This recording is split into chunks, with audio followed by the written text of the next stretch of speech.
विनम्रता का वरदान, तुलसीदास जी की अमर कथा। बहुत समय पहले की बात है। वाराणसी के घाट पर एक साधु बैठे थे। उनका नाम तुलसीदास था। उनके मन में एक बहुत बड़ी इच्छा थी, मर्यादा पुरुषोत्तम श्री राम की कहानी लिखना।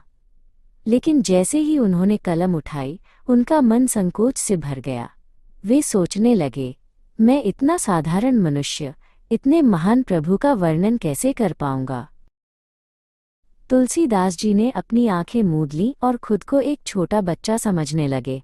जैसे एक बालक अपने पिता से जिद करता है, वैसे ही उन्होंने प्रभु राम से निहुरा, विनती की।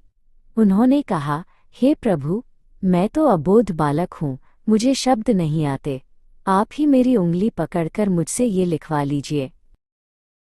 लिखने से पहले तुलसीदास जी ने सोचा कि उन्हें बड़ों का आशीर्वाद लेना चाहिए।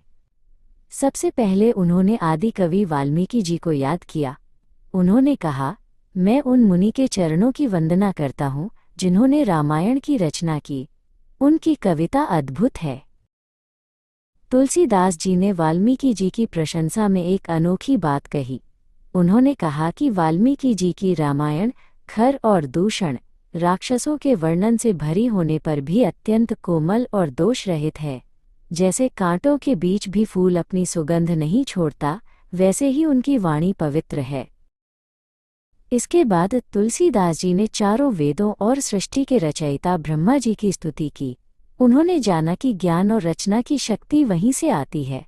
उन्होंने प्रार्थना की कि उनकी बुद्धि में वही सत्य और पवित्रता निवास करे जो वेदों में है। ब्रह्मा जी की वंदना करते हुए तुलसीदास जी का हृदय श्रद्धा से भर गया। उन्होंने महसूस किया कि जब हम अपने अहंकार को छोड़कर बड़ों के सामने झुकते हैं, तब ब्रह्मांड की सारी शक्तियां हमारी मदद करने लगती हैं। फिर तुलसीदास जी ने एक बहुत गहरी बात समझाई। उन्होंने समुद्र मंथन का उदाहरण दिया। उन्होंने कहा कि जैसे समुद्र को मथने पर अमृत और विष दोनों निकले थे, वैसे ही इस संसार में संतों और दुष्टों का साथ हमेशा रहता है। तुलसीदास जी ने बताया कि संत उस अमृत के समान है जो सबको जीवन और सुख देते हैं। उनकी संगति से मन शांत हो जाता है। उन्होंने सभी सज्जन लोगों को प्रणाम किया और उनसे अपनी इस महान यात्रा के लिए शुभाशीष मांगा।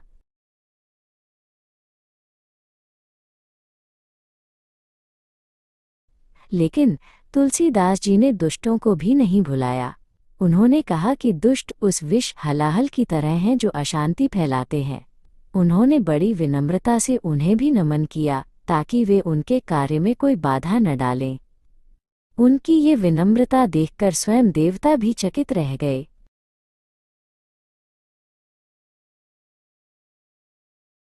अंत में सबका आशीर्वाद लेकर और प्रभु श्री राम पर अटूट विश्वास रखकर तुलसीदास जी ने लिखना शुरू किया। उनकी विनम्रता ने उनके शब्दों को अमर बना दिया।